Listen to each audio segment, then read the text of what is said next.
शिवाजी महाराज की, धर्मवीर छत्रपति संभाजी महाराज की जय भवानी, जय भवानी, जय जय जय जय जय भवानी, जय जय जय जय जय शिवाजी। हिंदवी स्वराज्याचे सरसंस्थापक छत्रपती शिवरायांना मानाचा मुजरा करतो। भारतीय राज्यघटनेचे शिल्पकार भारतरत्न डॉक्टर बाबासाहेब आंबेडकर यांना मानवंदना अर्पित करतो।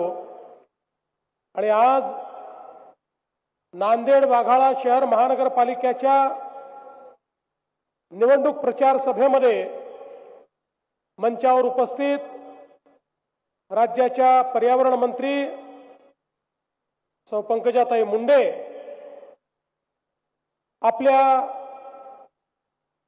नांदेड शहराचे सुपुत्र आणि आज जो काही नांदेडचा विकास आपल्याला पाहायला मिळतो तो ज्यांच्यामुळे नांदेडकरांनी बघितला ते महाराष्ट्राचे माजी मुख्यमंत्री आणि विद्यमान खासदार सन्माननीय अशोकराव चव्हाण साहेब, आपले दुसरे खासदार डॉक्टर अजितजी गोपछडे, माजी मंत्री डी.पी. सावंतजी, आमदार तुषार राठोडजी, भीमराव केरामजी, राजेश पवारजी, या ठिकाणी उपस्थित जितेश अंतापूरकरजी, आमदार श्रीजयाताई चव्हाण, राम पाटील रातोळीकर, महानगराध्यक्ष अमरनाथ राजूरकर, डॉक्टर संतोकराव हंबर्डे, बाळासाहेब पांडे, दिलीपजी कंदकुर्ते, चैतन्य बापू देशमुख, किशोर देशमुख, प्रवीण साले, एकनाथ पवार, नरेंद्र चव्हाण, मारुतराव कवळे, भगवान दंडवे, प्रेरणा कोटंबार, विश्रांतीताई सदम, या ठिकाणी मंचावर उपस्थित सर्व मान्यवर, मोठ्या संख्येने या ठिकाणी उपस्थित असलेल्या माझ्या सर्व लाडक्या बहिणी आणि तितक्याच लाडक्या भावांनो, आज मला अतिशय आनंद आहे की नांदेडमध्ये महानगरपालिकेच्या प्रचाराच्या निमित्ताने या ठिकाणी मी आलो आहे। खरं तर मला या ठिकाणी सभा घेण्याची आवश्यकता नव्हती। अशोकरावांसारखं नेतृत्व नांदेडमध्ये आहे, पंकजाताई आपल्या इन्चार्ज आहेत, युवा खासदार गोपछडे जी आहेत, सगळे आमदार या ठिकाणी आहेत। पण मी एक ठरवलं, या निमित्ताने नांदेडच्या जनतेचं दर्शन मला घेता येईल म्हणून खऱ्या अर्थानं या ठिकाणी मी आलोय। खरं म्हणजे अरे लाडक्या बहिणी ज्याच्या पाठीशी आहे तो आगेच बढ़णार आहे, तो मागे जाऊ शकत नाही। नंदीग्राम नंदराजाचं नांदेड, गोदावरीच्या कुशीत वसलेलं नांदेड, गोदावरीची कृपा आणि काळेश्वराचा आशीर्वाद लाभलेलं नांदेड, गुरु गोविंद सिंगांचा पदस्पर्श झाल्यामुळे पावन झालेलं नांदेड, स्वामी रामानंद तीर्थांची भूमी नांदेड, अशा या नांदेडला वंदन करण्याची संधी मी का सोडावी आणि म्हणून या ठिकाणी मी आलो। तसंही आता पुन्हा हिंद की चादर गुरु तेग बहादूरजी यांच्या निमित्ताने पुन्हा 25 तारखेला मी नांदेडला येणार आहे। पण आज खऱ्या अर्थानं ज्यावेळी ही सभा मी पाहतोय, इथली संख्या मी पाहतोय, माझ्या मनामध्ये कुठलीही शंका उरलेली नाही। 16 तारखेला नांदेडचा महापौर हा भाजपचाच असणार आहे। बंधू भगिनींनो, आता नुकत्याच झालेल्या नगरपालिकेच्या निवडणुकीतही 3 नगराध्यक्ष आणि जवळपास 100 नगरसेवक हे भाजप आणि भाजप आघाडीचे आपण निवडून दिले आहेत। आणि आता तर नांदेड करता विकसित नांदेडचा संकल्पनामा हा भारतीय जनता पक्षाने तयार केलाय। मी तुम्हाला सांगायला आलोय, या संकल्पनाम्याच्या पाठीशी हा देवाभाऊ पूर्ण ताकदीने उभा आहे आणि हा संकल्पनाना पूर्ण केल्याशिवाय आता आम्ही थांबणार नाही. बंधू भगिनींनो, खऱ्या अर्थानं आपण जर बघितलं तर या देशामध्ये जवळपास 70 वर्ष एक संकल्पना होती. ती संकल्पना काही चुकीची नव्हती, पण संकल्पना अशी होती, भारत गावात राहतो, गावाचा विकास म्हणजेच देशाचा विकास. पण 70 वर्ष आमच्या राज्यकर्त्यांना शहरांचा विसर पडला, शहरात लोक राहतात याचाही विसर पडला आणि त्यामुळे शहरांकरता कुठल्याही योजना आपल्या देशामध्ये तयारच झाल्या नाहीत. आपल्याला कल्पना आहे, नांदेड सारख्या शहरामध्ये मोठ्या प्रमाणात गावातनं लोक आली, अन्न वस्त्र निवारा, शिक्षण आरोग्य रोजगार याच्या संधी या शहरामध्ये होत्या. त्यामुळे गावातनं लोक शहरामध्ये यायला लागले, शहराचा विस्तार वाढायला लागला. पण नियोजन मात्र कुठेही नव्हतं. शहरामध्ये लोक येत होती, राहायला जागा नव्हती, झोपडपट्ट्या तयार झाल्या, अतिक्रमण झाली, ज्याला जिथे जागा मिळेल तिथे लोक वसू लागले, लोकसंख्या वाढली, पिण्याच्या पाण्याच्या समस्या तयार झाल्या, लोकसंख्या वाढली, घनकचऱ्याच्या समस्या तयार झाल्या, लोकसंख्या वाढली, त्या ठिकाणी गटारीच्या समस्या तयार झाल्या, नालीतनं घाण पाणी सांडपाणी वाहू लागलं. आपलंच गटारीचं पाणी आपल्याच विहिरींमध्ये, आपल्याच तलावांमध्ये, आपल्याच नदी नाल्यांमध्ये जाऊ लागलं. एकीकडे डास, वास असं साम्राज्य पाहायला मिळालं आणि दुसरीकडे पाण्याचे स्रोत देखील प्रदूषित होऊ लागले. देशभरामध्ये शहरांची परिस्थिती कमी अधिक प्रमाणात अशीच आपल्याला पाहायला मिळाली. काही मुंबई सारखे, पुण्यासारखे 2-4 बोटावर मोजण्या इतके शहर सोडले तर इतर शहरांमध्ये अनेक अडचणींचा सामना लोकांना करावा लागत होता. पण बंधू भगिनींनो, 2014 साली देशामध्ये माननीय प्रधानमंत्री नरेंद्र मोदीजी निवडून आले आणि मोदीजींनी प्रधानमंत्री झाल्यानंतर सांगितलं, भारत जसा गावात राहतो तसा भारत शहरामध्ये देखील राहतो.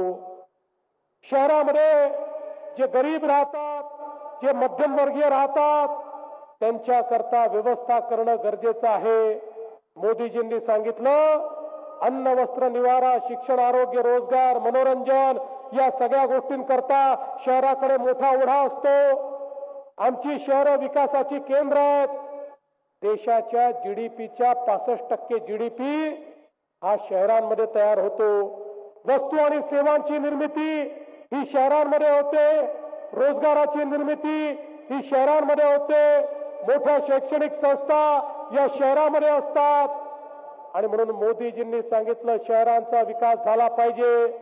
आणि पहिल्यांदा मोदीजींच्या नेतृत्वात हजारो कोटी रुपये हे शहराच्या विकासाकरता मिळणं सुरू झालं.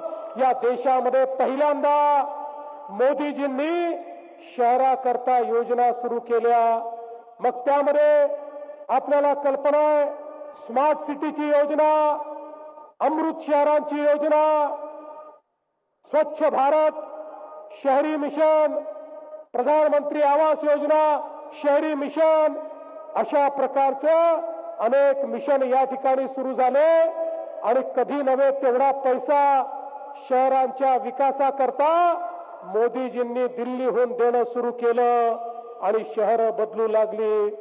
आपण बघा, नांदेड सारख्या शहराला अशोकरावांनी ज्यावेळी गुरुतागद्दी होतं त्यावेळी मोठ्या प्रमाणात निधी आणला. नांदेडमध्ये त्या काळामध्ये कामं झाली. पण त्याआधी किंवा त्यानंतर ज्या प्रमाणात सरकारने पैसा दिला पाहिजे तो पैसा कधी मिळाला नाही, कारण त्या प्रकारची भूमिकाच नव्हती. पण ती भूमिका 2014 नंतर बदलली. आता आपल्याकडे हजारो कोटी रुपये हे या वेगवेगळ्या शहरांच्या विकासाकरता येत आहेत. मोदीजींनी सांगितलं, शहरामध्ये राहणारे जे गरीब आहेत, झोपडपट्टीवासी आहेत, जे अतिक्रमण धारक आहेत, या सगळ्यांना पक्क घर द्या. प्रधानमंत्री आवास योजनेतनं प्रत्येकाला घर देण्याचा निर्णय झाला. पण लक्षात आलं, घर तर मोदीजींनी दिलाय, पण लोकांजवळ जागाच नाही. कारण ज्या जागेवर ते बसलेत त्याला अतिक्रमण म्हटलं जातं. त्याच्या मालकी हक्काचा पट्टा नसल्यामुळे मोदीजींनी घराकरता पैसे दिले तरी देखील घर बांधता येत नाही. हे लक्षात घेतलं आणि आम्ही 2च महिन्यापूर्वी महाराष्ट्राच्या मंत्रिमंडळात निर्णय केला. आमचा गरीब झोपडपट्टी धारक, अतिक्रमण धारक हा ज्या ठिकाणी बसलेला आहे त्याच ठिकाणी त्याला मालकी हक्काचा पट्टा हा आम्ही त्या ठिकाणी देणार आहोत. आणि केवळ मालकी हक्काचा पट्टा देऊन थांबणार नाही. ज्याचं पक्क घर नाही, जो कच्च्या घरात राहतो त्याला पक्क घर बांधायला पैसे देखील आम्ही देणार आहोत. जो बेघर आहे त्याला पक्क घर बांधायला आम्ही पैसे देणार आहोत. आणि म्हणून बंधू भगिनींनो, ही महानगरपालिका तुमच्या आशीर्वादाने निवडून येणार आहे. आपला महापौर बसणार आहे. मी अशोकराव तुम्हाला या ठिकाणी आजच सांगतो, पहिल्या टप्प्यामध्ये सगळे अतिक्रमण नियमित करून घ्या आणि त्यानंतर तुम्ही जेवढी घरं मागाल तेवढी घरं या नांदेड शहराला मोदीजींच्या योजनेतनं आम्ही देऊ. नांदेडमध्ये एकही जण झोपडीमध्ये कच्च्या घरात राहणारा आपल्याला शिल्लक ठेवायचा नाही. प्रत्येकाला आपल्याला पक्क घर द्यायचं आहे. आणि त्यासोबत इनाम जमिनी, देवस्थान जमिनी, मदतमास, खिदमतमास अशा अनेक जमिनींवर या नांदेडमध्ये आणि मराठवाड्यामध्ये लोक बसलेले आहेत. वर्षानुवर्ष त्यांना ही जमिनीचा हक्क मिळाला नाही. पण मुख्यमंत्री झाल्यानंतर मी निर्णय केला, काही झालं तरी हा हक्क त्यांना मिळायला पाहिजे. आणि आपण त्या संदर्भात कायदा तयार केला, तो कायदा मंजूर केला. पुढच्या काळामध्ये या ठिकाणी इनाम जमिनीवर, खिदमतमास, मदतमास जमिनीवर जे लोक बसलेले आहेत त्यांनाही त्यांच्या जमिनीचा PR कार्ड आणि मालकी हक्काचा पट्टा हा राज्य सरकारच्या माध्यमातून देण्याचा निर्णय आपण या ठिकाणी घेतलेला आहे. आज आपण बघा, मोठ्या प्रमाणात कामं चालली आहेत. भूमिगत गटार योजनेचं 351 कोटीचं काम आहे. जलशुद्धीकरण आणि पंपिंगचं मिळून 528 कोटीचं काम आहे. ही सगळी कामं का होऊ शकतात? नांदेड शहरामध्ये ही कामं आपण का करू शकतोय? कारण मोदीजींनी पैसे दिले आहेत. मोदीजींनी सांगितलं आता हे घाण पाणी, सांडपाणी भुयारी गटारातनं STP मध्ये गेलं पाहिजे. STP मध्ये त्या पाण्यावर प्रक्रिया झाली पाहिजे. त्यातला मैला बाजूला होऊन त्यातनं खताची निर्मिती झाली पाहिजे आणि स्वच्छ पाणीच केवळ आपल्या नदीमध्ये, नाल्यामध्ये सोडलं गेलं पाहिजे. त्याकडे आता नांदेडने वाटचाल केली आहे. मोदीजींच्या नेतृत्वात पाणी पुरवठा योजनेकरता 168 कोटी रुपये आपल्याला मिळाले आहेत. घनकचऱ्याच्या निर्मूलनाकरता देखील आता मोठ्या प्रमाणात आपण काम सुरू केलं आहे. पूर्वी जो कचरा आपल्याला आपल्यावर बर्डन वाटायचा, आता तो कचरा आपली संपत्ती झालाय. आता कचऱ्यापासनं आपण कोळशाचे पॅलेट तयार करतोय, कचऱ्यापासनं खतांची निर्मिती करतोय, याच कचऱ्यापासून आता वीज निर्मिती होते आहे. पुढच्या काळामध्ये नांदेडमध्ये 1 किलो कचरा देखील आम्ही त्या ठिकाणी डंप करणार नाही. सगळ्या कचऱ्यावर प्रक्रिया करून एक स्वच्छ नांदेड शहर हे आम्ही तयार केल्याशिवाय या ठिकाणी राहणार नाही. आज मोठ्या प्रमाणात नांदेडमध्ये रस्त्यांकरता आपण पैसे देतो. नांदेडला या ठिकाणी अशोकरावांच्या नेतृत्वामध्ये नांदेड जालना, परभणी जालना हा मार्ग आपण मंजूर केलाय. समृद्धी महामार्गाला नांदेडला जोडून 8 तासामध्ये नांदेडमधनं मुंबईपर्यंत पोहोचता आलं पाहिजे, हा आमचा प्रयत्न आहे. हा केवळ एक रस्ता नाहीये. समृद्धी महामार्ग केल्यामुळे जालना आणि संभाजीनगर हे 2 इंडस्ट्रियल डिस्ट्रिक्ट झाले. मराठवाड्याचा सगळा उद्योग आता छत्रपती संभाजीनगर आणि जालन्यात आला. एकदा नांदेड पासनं तर जालन्यापर्यंत लिंक ही आम्ही समृद्धी महामार्गाला जोडली की तिसरं महत्वाचं उद्योगाचं केंद्र हे नांदेड होणार आहे आणि या ठिकाणी मोठ्या प्रमाणात उद्योग येताना आपल्याला दिसतील। आज आपण बघा वेगवेगळ्या प्रकारची कामं ज्या ठिकाणी आपण हातात घेतली आहे, नंदीग्राम मार्केट मधलं पार्किंग असेल, सिडको भागात बगीचा आणि जलतरण तलाव असेल किंवा ते थीम पार्क असेल, सौर ऊर्जा प्रकल्प असेल, नाल्यांची कामं असतील, वेगवेगळ्या ठिकाणी कॉन्क्रिटीकरण, पुलाचे कॉन्क्रिटीकरण, अशी अनेक कामं आपण हातामध्ये घेतली आहेत आणि त्यासोबत नांदेडमध्ये गोदावरी पर्यावरण दृष्ट्या त्याचं संवर्धन करण्याचं काम आपण हातामध्ये घेतलंय। आता तर आमच्या पंकजाताईंनी एक नदीचं मिशन हातामध्ये घेतलेलं आहे। आमची गोदावरी ही स्वच्छ व्हायली पाहिजे, ती अविरल व्हायली पाहिजे, याकरता एक मोठं मिशन हे आपण या निमित्ताने घेतो। बंधू भगिनींनो, मला या निमित्ताने सांगितलं पाहिजे, आपण आता या नांदेडमध्ये एक कर्करोगाचं रुग्णालय देखील तयार करतो आहोत। कॅन्सर करता आधुनिक अशा प्रकारची ट्रीटमेंट असली पाहिजे। 150 खाटांचं रुग्णालय हे नांदेडमध्ये आपण तयार करतात आणि त्यातनं मोठ्या प्रमाणात आपण या ठिकाणी लोकांना, रुग्णांना दिलासा देण्याचं काम करतात।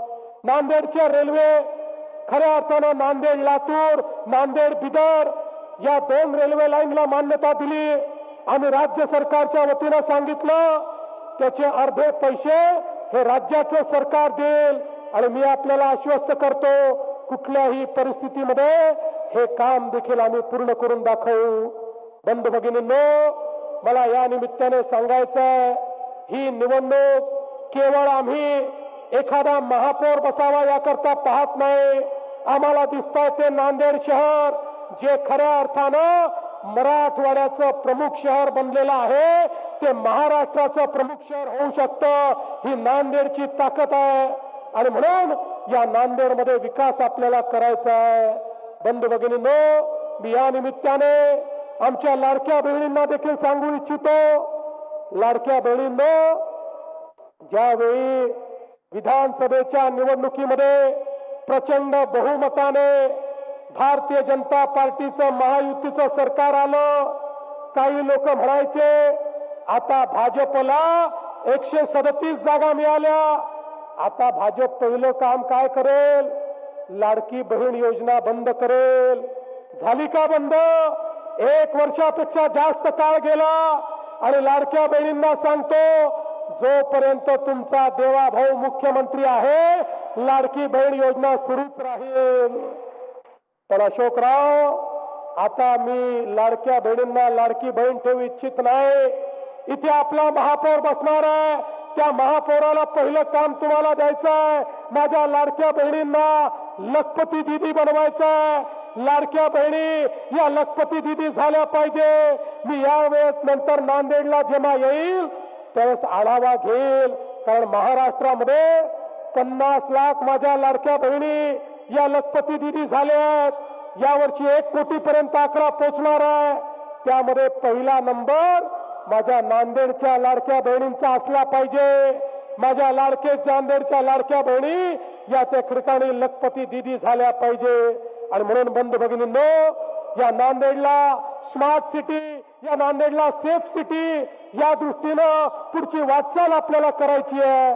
आणि म्हणून मी आपल्याला एवढीच विनंती करतो, येत्या 15 तारखेला या निवडणुकीच्या निमित्ताने आपल्याला पुन्हा एकदा या नांदेडमध्ये अशोकरावांच्या नेतृत्वात एक मोठं कार्य करून दाखवायचंय। 15 तारखेला मतदानाला गेल्यानंतर ज्या ठिकाणी कमळ दिसेल तिथली बटन आपल्याला दाबायची आहे। मी तुम्हाला आश्वस्त करण्याकरता आलो आहे, 15 तारखेला कमळाची काळजी तुम्ही घ्या। 16 तारखेपासनं 5 वर्ष तुमची काळजी आम्ही घेऊ, हा विश्वास तुम्हाला मी देतो। आणि पुन्हा एकदा या नांदेडच्या विकासाचा संकल्प या ठिकाणी करून माझे 2 शब्द संपवतो। धन्यवाद। जय हिंद, जय महाराष्ट्र।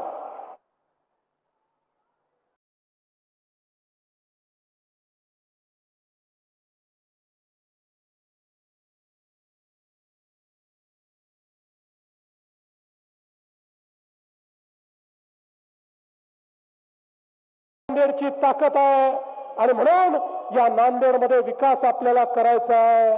बंधू भगिनींनो, मी या निमित्ताने आमच्या लाडक्या बहिणींना देखील सांगू इच्छितो, लाडक्या बहिणींनो, ज्यावेळी विधानसभेच्या निवडणुकीमध्ये प्रचंड बहुमताने भारतीय जनता पार्टीचं महायुतीचं सरकार आलं, काही लोक म्हणायचे आता भाजपला 137 जागा मिळाल्या, आता भाजप पहिलं काम काय करेल, लाडकी बहीण योजना बंद करेल. झाली का बंद? 1 वर्षापेक्षा जास्त काळ गेला आणि लाडक्या बहिणींना सांगतो, जोपर्यंत तुमचा देवाभाऊ मुख्यमंत्री आहे, लाडकी बहीण योजना सुरूच राहील. पण अशोकराव, आता मी लाडक्या बहिणींना लाडकी बहीण ठेवू इच्छित नाही. इथे आपला महापौर बसणार आहे, त्या महापौराला पहिलं काम तुम्हाला द्यायचं आहे. माझ्या लाडक्या बहिणींना लखपती दीदी बनवायचं आहे. लाडक्या बहिणी या लखपती दीदी झाल्या पाहिजे. मी यावेळेस नंतर नांदेडला जेव्हा येईल त्यावेळेस आढावा घेईल, कारण महाराष्ट्रामध्ये 50 लाख माझ्या लाडक्या बहिणी या लखपती दीदी झाल्या आहेत. यावर्षी 1 कोटीपर्यंत आकडा पोहोचणार आहे. त्यामध्ये पहिला नंबर माझ्या नांदेडच्या लाडक्या बहिणींचा असला पाहिजे. माझ्या नांदेडच्या लाडक्या बहिणी या त्या ठिकाणी लखपती दीदी झाल्या पाहिजे.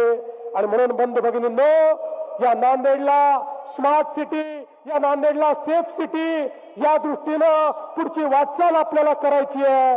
आणि म्हणून मी आपल्याला एवढीच विनंती करतो, येत्या 15 तारखेला या निवडणुकीच्या निमित्ताने आपल्याला पुन्हा एकदा या नांदेडमध्ये अशोकरावांच्या नेतृत्वात एक मोठं कार्य करून दाखवायचं. 15 तारखेला मतदानाला गेल्यानंतर ज्या ठिकाणी कमळ दिसेल तिथली बटन आपल्याला दाबायची आहे. मी तुम्हाला आश्वस्त करण्याकरता आलो आहे. 15 तारखेला कमळाची काळजी तुम्ही घ्या. 16 तारखेपासनं 5 वर्ष तुमची काळजी आम्ही घेऊ, हा विश्वास तुम्हाला मी देतो. आणि पुन्हा एकदा या नांदेडच्या विकासाचा संकल्प या ठिकाणी करून माझे 2 शब्द संपवतो. धन्यवाद. जय हिंद, जय महाराष्ट्र.